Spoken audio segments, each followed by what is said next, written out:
Shortly after, a deputy from the sheriff's office in Martin County, Florida, located the vehicle and initiated a traffic stop. The driver of the suspected drunk car pulled over.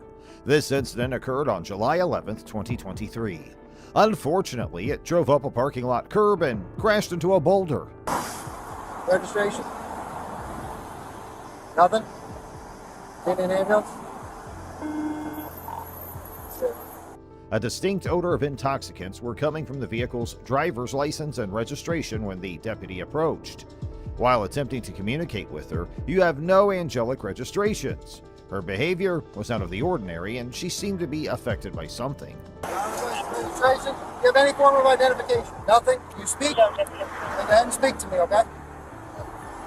You have any type of identification on you? You have a purse? You have a registration? Anything over there that's yours? No? Nothing. All right. What is your first name? What's your first name? What? Dana. Is the car registered to you? Is this your car? What are you under the influence of? Alcohol or drugs? Something. You could have killed somebody a moment ago. Okay? It was horrible. Go ahead and turn the car off for me. I kind of don't trust you at this point, okay? The driver was soon identified as a 41-year-old female named Dina. It was discovered that her driver's license was suspended on several occasions and the vehicle was not registered. The officer attempts to engage with her, but her response is absent. He queries whether alcohol or drugs are involved, yet her intense intoxication leaves her oblivious to the situation at hand. You're kind of not helping me out any, so I can't do much for you. I don't know how to turn it off. And where are your keys at? Who knows? I'm not really going that route. Can't even get a name. We pulled over Joan Jefferson, then she jumped the curb and drove up there. Well, I heard the sirens. I tried to get out of that. Prevented it. Was that you up there? No, I was in town. Prevented it from crashing whoever's on top of the bridge. Trying's not going to help. I still want to know who you are. Keep an eye on the road. Throughout the journey to the jail, Dina's emotions surged uncontrollably. Her cries were marked by hysteria, punctuated by screams, and revealing a stark lack of self-control attributed to her profound intoxication. The pungent aroma of alcohol saturated the deputy's patrol car to an extent that compelled him to adjust the climate control to outside air, resorting to cracking a window in search of respite. Amidst the chaos, he sought cooperation for a broadcast request, urging her involvement. Amid her tumultuous state, she managed disjointed statements involving her son's military affiliation and disclaiming any harm caused. Upon arrival at the jail, she was ushered into the DUI room for processing. Dina's comments were filled with defiance despite the stressful nature of the encounter. You can head out. Thanks, you. Huh? My savior. I just told her, I said, "Is that your landscaping out there?" She ruined it. She didn't hit this. She hasn't hit this yet. She hasn't hit this. The landscape right there? Oh yeah, it's demolished. Well, Is over top of it? Yeah. But I told the trap man's going to be property. Yeah, the Courtney said it was actually property. So, she's like, yeah, the landlord put all this in. She only hit one little bush, bro. Yeah. Never. What's that? I have literally never been This drunk? off. Okay. Well, make sure you don't kill anybody. That's why we're stopped here today, okay? Well, great. All right, cool. I have never been. Arrested for DUI? No. Yes, you have. Is that what you're trying to Well, do? I stopped her about there, and she went to pull over, and then she turned back into Oh, traffic. is that what you got? Was that when the siren hit again? She turned Okay. back into traffic, and she rode up over the curb and Oh, cut shit, somebody okay. off coming back in. Oh, so you about to tell? Yeah, before she goes not going to be clean, it's got to end him. Yeah, she didn't pull up on here. She was getting to the... That's next level, buddy. That's crazy. Pedophile. You're a pedophile? Is that what you said? What? What? What? What? What? What? What? What? What? What? Y'all let pedophile. Dina, you stay in Martin County or PSM? Cool. We're here to make sure that you are not under the influence and that you are okay to drive. Okay? No. No.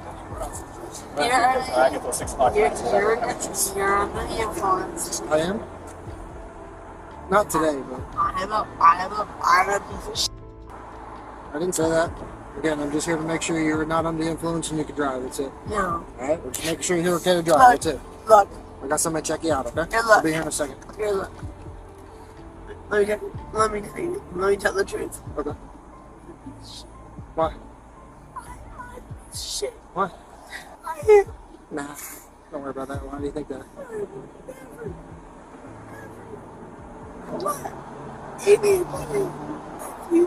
Anybody. Okay, I get it. I get it. It's hot out here. Give me 1 second, My okay? kids. I don't know what she's saying. Subsequently, the deputy requested for a DUI traffic unit to arrive and carry out an investigation. Sorry, man. They had us all on citrus. What's up? That's what we get for being 5 people short, man. Just go talk to her. You'll figure it out. What'd you stop her for? 9,000 things with PC. 9,000 things on PC? Okay, just all over the place? Go talk to her. Be evident. Trust me. Alcohol or drugs? Can't even tell you. It's so hot out. I had to reach in the car, turn off the car. But I'm assuming alcohol if it's on.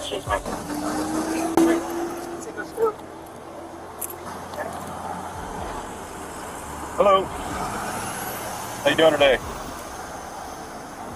Deputy Day with the Sheriff's Office. The deputy stopped you back there, the sergeant stopped you back there because you were swerving all over the road, he said. Guess a bunch of people were calling you in saying you were hitting the curb and... What's going on? You feeling okay? No. What's wrong? You have any medical issues? You gonna be able to tell me, can you talk? What's going on with you today? Been drinking this morning, huh? No. Not gonna. I'm just trying to talk to you and you're not talking to me. No. No. I can't hear you. No. No what? No. No. Do you have any medical issues? What you're doing is. I'm not blaming you for anything. Can you zip your shirt up for me and then step out of the car? Oh yeah. I'm a whore. Appreciate it. What's your first name? Whore. Well, I'm not going to call you that. The officer pressed her for information about her activities, while simultaneously requesting that she change the subject for the time being. He disregarded any unpleasant remarks that were made about her and instead expressed a desire to leave.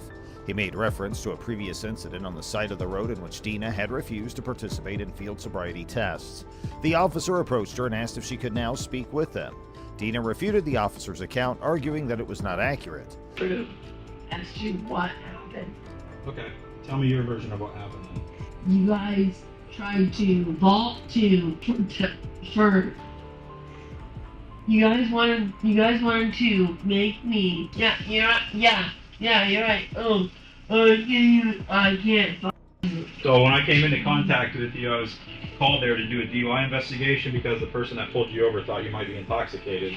No, Okay. that's not what happened at all, actually. So do you want to tell me what you think happened? No, you were contacted to. Dean, are you willing? I'm asking you now. Are you willing to complete some field sobriety tasks? No. I got camera here, so you're covered. You refused to. This has nothing to do with why I was pulled over. Why was I pulled over, sir? You were asking me why you were pulled over? Yeah, sir. The sergeant was behind your vehicle and you were swerving all over the place and you almost hit some officers that were on another crash scene, and then you pulled over and then swerved back into traffic, and then when you pulled over you pulled up onto some rocks and hit a rock. So you have that documentation, yes? Yes. You have. That's documented, yes. You have that. And then the sergeant made contact with you at your driver's window, made observations, smelled alcohol and that kind of thing, and then called me to come do an investigation. And when I got there, you didn't want to talk to me and you were cursing at me. And why did I not want to talk to you, sir? I don't know. What did you say to me? I asked you general questions. I asked you what why your name did I was. not want to say to you, sir? All right. So I'm asking you a question. What I'm going to ask now is I'm going to ask you if you would like to. I'm going to ask you. Yeah. Go ahead. Which is a question that Sure. I'm legally allowed to ask you. Okay. What did you ask me? When pressed further, she was asked to recount the events from her point of view. As the officer continued to try to talk her out of her rejection, the tension in the room increased. He made reference to the existence of a camera, which led one to believe that the examinations were being recorded. Dina deflected the attention and questioned the significance of the current predicament. The officer stated once again that the initial stop was made due to the suspect's erratic driving, which posed a threat to the officer's safety.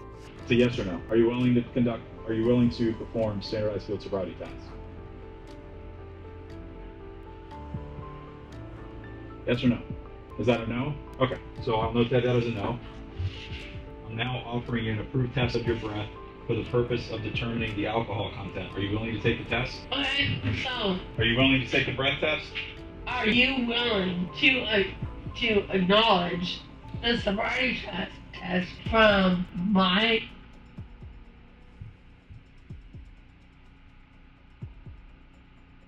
I'm going to read you implied consent, okay? I'm done. Okay. Have a seat, Dina. I'm not playing with you. Sit down. If you refuse to take this test I've requested, your driving privilege will be suspended for a period of 1 year for a first refusal. Guess what? It was already done. Okay. So essentially, if this is a subsequent refusal, it's going to be suspended for 18 months. Yeah. It's official. Driving privilege has ever previously been suspended, which it has, or you were previously fined. And why? Why? Let me finish, okay? No. Any criminal proceeding. Do you understand what I just read? Why? You're going to get an additional misdemeanor charge if you don't. Answer what I just said. That's the legislative law. That's the Texas Good law. for That's you. why. It has nothing to do with me. Good. I'm a fact reporter. I'm trying to read you your rights. Good. Okay? So are you willing to take the breath test? Good. So yes or no? Why don't you just answer what I just asked you? You're asking me why you have to do this? No. I'm asking you why the fuck are you being held liable for this shit? Because you were the one driving the car intoxicated. What the fuck? That I was you don't get it? Wait, you don't get it? You guys fucking no. See. Do you understand how vile and bullshit this entire time is?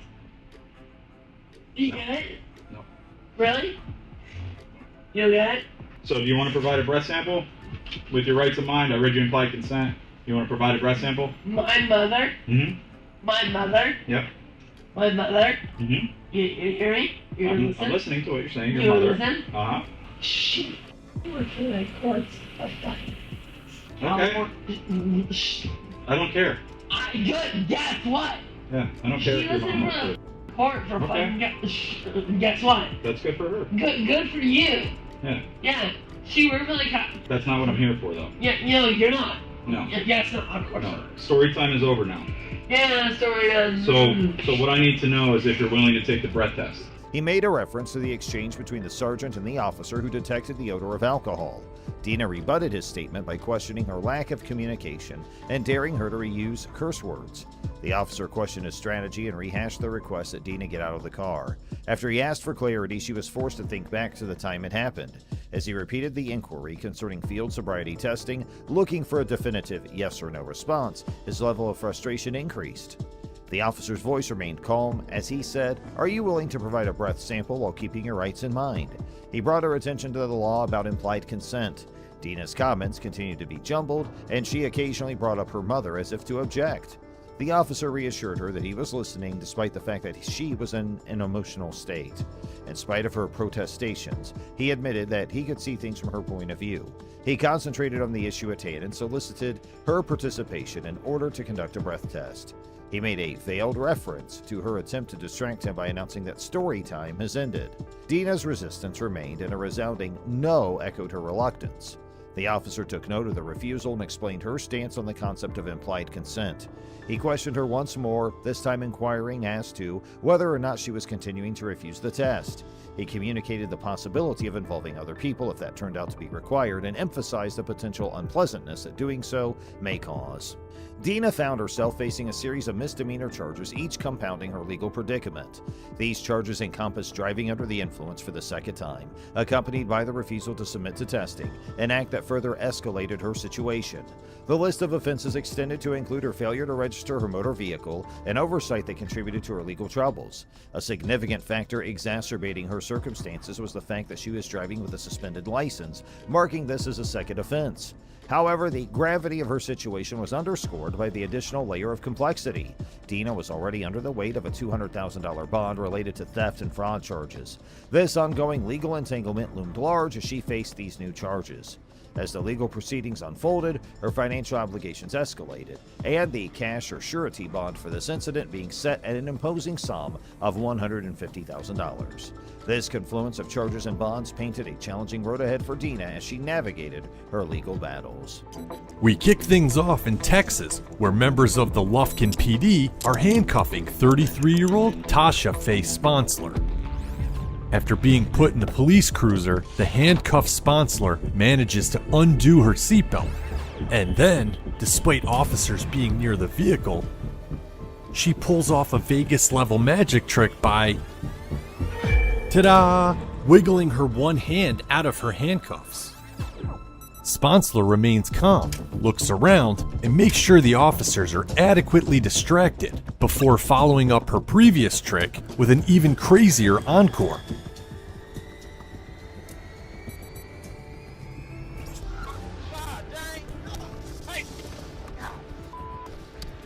In the midst of Texas, where everyone's attention is focused on Tasha Faye Sponsler and the daring journey that she was on, the officers of the Lufkin Police Department have just finished properly handcuffing Sponsler and are about to load her into their cruiser when an unexpected event takes place. Sponsler first removes her seatbelt, which displays a remarkable level of dexterity, and then she removes her hand from the handcuffs. She makes sure to check around carefully to make sure the police are sufficiently distracted, yet despite this, she has nerves of steel. Then Sponsler plans an encore that is utterly mind-boggling to everyone and would be well at home in Las Vegas. This promises to be an exhilarating journey into a world of bold pranks and unexpected turns, and Tasha Faye Sponsler is set to star as the lead character in this episode.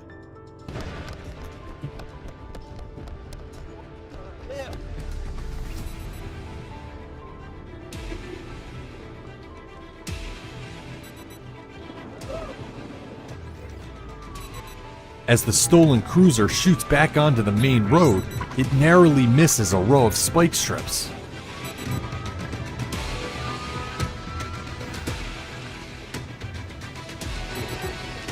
But eventually, the chase comes to a dramatic end.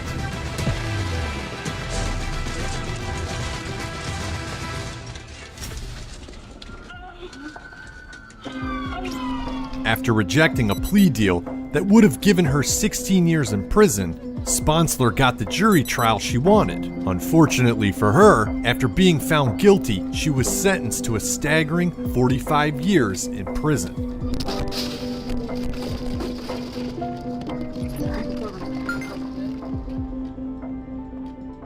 As the stolen cruiser drove back to the main road and narrowly skirted a series of spike strips, the officers who were after it launched into a frenzy of pursuit.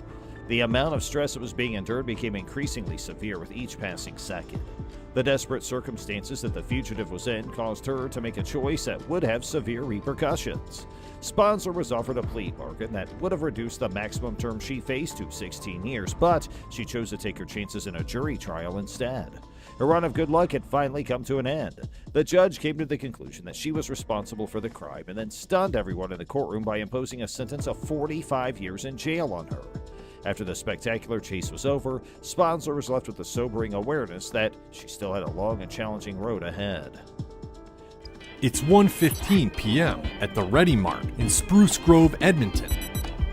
And this man, 28-year-old Richard Parasow, has just been caught trying to buy a can of soda with a stolen credit card.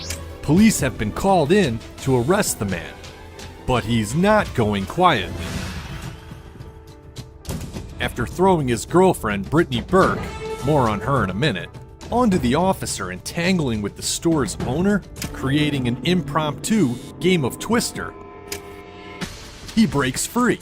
He takes off towards the back of the store with no shirt and no plan. As the officer takes aim with a taser, Parasow grabs a weapon of his own, a bag of salty snacks.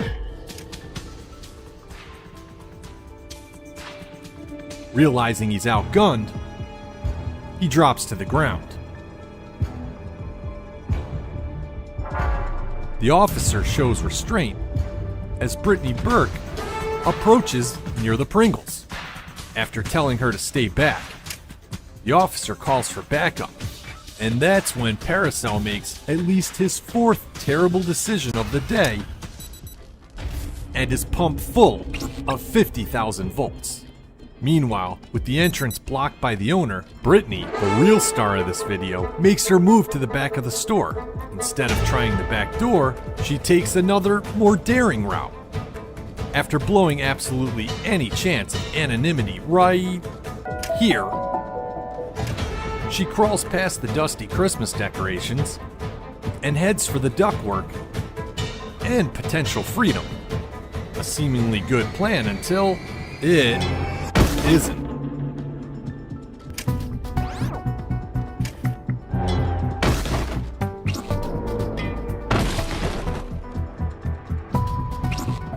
After using aisle 5 to break her fall, Burke miraculously walks away and finally decides to surrender. Backup arrives, and both Paracel and Burke are arrested. As the store's owners pick up the pieces of their ceiling, Paracel and Burke picked up 11 charges, including using a stolen credit card, resisting arrest, and assaulting a police officer. Disarray broke out in the Spruce Grove, Edmonton location of Ready Mart around 1:15. The 28-year-old Richard Paracel was apprehended while attempting to use a fraudulent credit card to buy a Coke. When the police arrived to arrest him, he caused a commotion by throwing his girlfriend, Brittany Burke, who would turn out to be quite the character in her own right, at one of them. The shopkeeper got caught up in the confusion, and before long they had an impromptu game of Twister on their hands. Paracel stripped off his shirt and made a hasty retreat to the store's rear. Paracel dodged the officer's taser by brandishing a bag of salty snacks. Being aware of his inferiority, he wisely lowered himself to the earth. Brittany Burke, meantime, made her move, silently slinking past dusty Christmas ornaments and into the ducts. In aisle 5, her audacious plot to flee backfired as she smashed through a ceiling tile. When reinforcements arrived, Paracel and Burke were arrested, and the store's owners were left to pick up the pieces. Paracel was hit with a whopping 11 offenses, including theft, assault, and resisting arrest. Taking a more straightforward approach is the alleged suspect caught on camera in this next video released by the NYPD.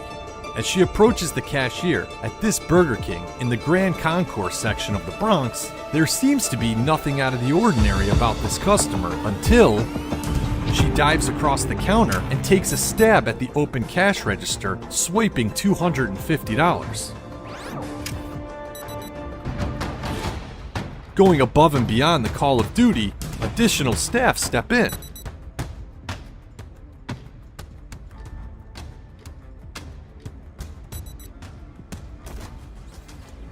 But they don't have the suspect for long. She slides across the counter and makes her way towards the door with no sense of urgency, and with good reason, as she's yet to be caught.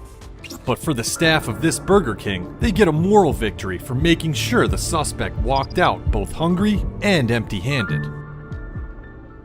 When the officer from the New York Police Department approached the cashier at the Burger King located in the Grand Concourse neighborhood of the Bronx, it seemed as though the woman was merely another customer. In a sudden and unanticipated change of events, however, she leapt over the counter and made a vain attempt to get her hands on the open cash register.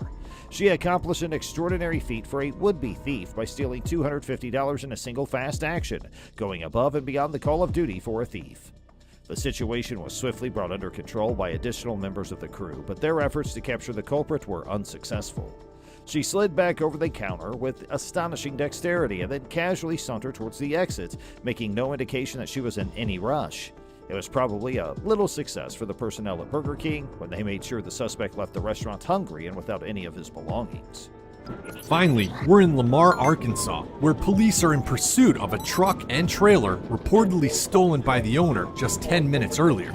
An even bigger problem, the vehicle's owner says there's several loaded guns inside the truck. With little progress being made 10 miles into the chase, a police unit is stationed near an on-ramp, about to deploy a spike strip, hopefully disabling the vehicle. Spike's deployed, they got him. Well, he lives in an icebox out the back.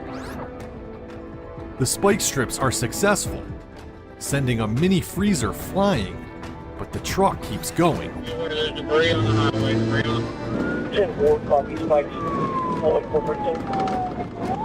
Looks like we got a front tire, front driver's side tire. 68 miles an hour. Westbound. Then, 2 miles further down the highway, He's on the rim. He's about to come to a stop here soon. Just for the Franklin. We're pulling over on the shoulder just for Franklin County. before the officer can get his car in park, the truck door swings open. It's the moment of truth for this pursuing officer. As the driver exits, they could be concealing a weapon, or not concealing anything at all. Get on the ground! Get on the ground! The driver who just led police on a dangerous high-speed chase is, in fact, a woman wearing nothing but a pair of sunglasses and who knows what on her head. Get on the ground! Get on the ground! Get on the ground! Police tackle the woman and place her under arrest. The suspect, later identified as 48-year-old Deidre Lewis, was charged with aggravated assault, theft, reckless driving, and fleeing.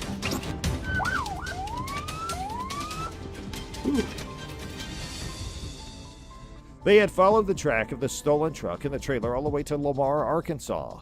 10 minutes after reporting the theft, the owner revealed a more pressing concern. He said that the stolen vehicle contained loaded firearms. Tensions were high when a police team waited at an on-ramp and got ready to use a spike strip after a 10-mile chase. Success! A small freezer was launched into the air by the strip, but the truck kept on. However, at 68 miles in, the front driver's side tire gave out, and by the time they got another 2 miles down the road, the truck was on its last legs. The cop had his opportunity to act. The truck pulled over to the side of the road in Franklin County, and as the pursuing police officer approached, the door suddenly opened. When the driver finally emerged, everyone knew for sure if she was hiding a weapon or not. The fast command came, "Get on the ground, get down here." It was then revealed that the woman behind the wheel during the high-stakes police pursuit had been wearing only sunglasses and a peculiar headpiece. Officers swarmed in and arrested the culprit, a 48-year-old woman named Deidre Lewis, who was charged with aggravated assault, theft, reckless driving, and eluding police. Police officers protect us from the evil people out there, but what if they turn out to be one among them? Today, we are going to reveal 3 female police officers who became the most wanted criminals and committed the unthinkable. Who are these female police officers? What did they do? Rose Valentino was a highly skilled police officer who had shown her immense dislocation and hard work towards her occupation in the police service, but an incident threw her off from her good record track and cut her name forever from the Cincinnati police officer list. She said she became angry after a teenage student gave her the middle finger when she was over at Western Hills High School. She was a star looked upon by her fellow officers. Her appearance in the TLC reality tube show gained her several fans. She had a positive attitude and was on good terms with most of the people she came across. On April 5th, 2022, Rose Valentino was on duty and was driving her police car. She was heading to the district police station to hand over a report when she noticed disturbing traffic caused by many cars parked near Western Hills University High School. She was in the driveway and found it very difficult to drive as these cars were linked up before her as an obstacle. Even though she was in no hurry, she became very furious and switched on her sirens and light. The people who were in the cars were the parents of the students studying in the high school. They all came to pick up their children after school hours. Rose Valentino was aware of the situation, but she couldn't control her anger. She started being verbally angry and demanding they move their cars. Her window was down and she started yelling at the people to move their cars and provide her with a way out. A black male student was Fossa pointed with the furious behaviors of Rose Valentino Demguille. He put up his middle finger. This was spotted by those, and she became even more furious. She reached a stage where she was no longer in control of her emotion. She started verbally abusing the boy by speaking mean words. She then started shouting the N-word, and this was heard by the crowd. Her frustration was due to the long lines of traffic and the ignorance shown by the people who did not move their cars. The incident was known to the public as it was recorded by the board camera in her car. Otherwise, she would have escaped the situation way before. As it was a recorded incident and primary evidence is there, actions had to be taken against her. The white police officer uses racial slurs against a high school student. This was the heading that covered all the newspapers and media. Rose Valentina was the one who claimed that the student showed her the middle finger. She has no evidence to prove her claim. Her board camera only recorded her racial slurs and aggressive behaviors. The student was not even visible in the board camera. Her claims will not stand on their own in court. She needs to prove it with evidence. As we look into the matter, we understand that Western Hills University High School is primarily filled with black students. Around 70% of the classroom strength is occupied by black students, was the interim police officer, and she thoroughly checked the circumstances and reason for Rose to lead up to get sort of character. City officials approved the recommendation of Teresa. Rose Valentino no longer enjoyed her role in the police service. The Cincinnati Police Department did not want a person like Rose Valentino to work for them.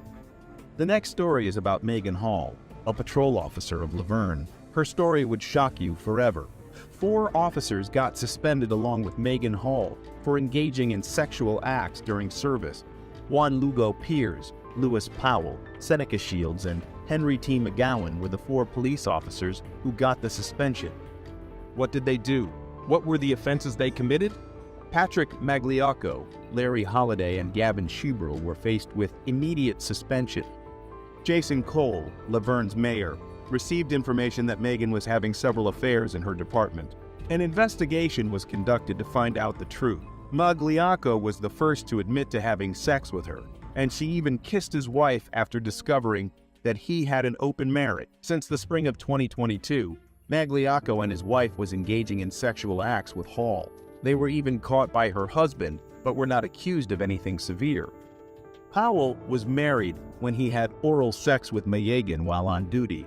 He came to know that Hall had multiple partners, and this led him to confess his doings to his wife and come clean before her. Seneca Shields was the difficult one among these police officers, as he denied having any kind of sexual relation with Hall. When investigated further, he revealed that they were engaged in oral sex at the department's gym. They did these acts while being on duty. Holliday said that once he invited his fellow officers to his home, and they were all heavily drunk, but nothing happened in his home. Then, later on, he admitted to meeting Hall in hotel rooms and enhancing in sexual acts with her.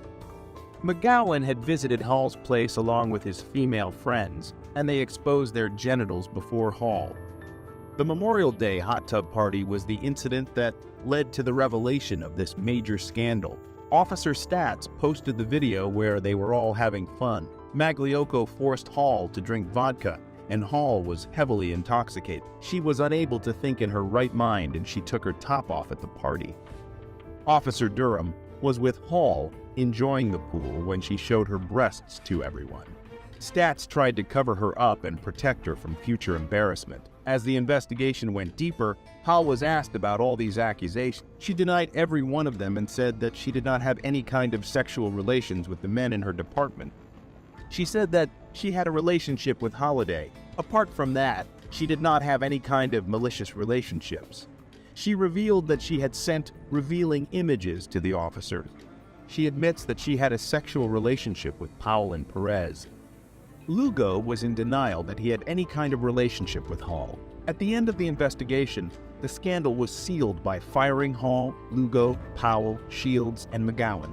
Holliday, Magliocco, and Achieved were faced with a suspension due to their relationship with Hall. 26 February 1996 was the day this brutal murder happened. The daughter of Dr. Nels Rasmussen was murdered in Los Angeles. Before being murdered, Sherry felt stalked for a long time, and she informed her father about her concerns about being stalked. Stephanie J. Lazarus was the person who stalked Sherry. Sherry's father was desperately trying to bring out her murderer before the court, but police tried to close the case by putting it under the category of robbery. Many said that the police tried to cover up the murder and redirect it as they didn't want to lose one of their own. Why would Stephanie murder Sherry? What was the motive? Well, it's a love triangle. John, the husband of Sherry, was in love with Stephanie before he got married to Sherry. Stephanie was head over heels in love with John, but they could not get married to each other.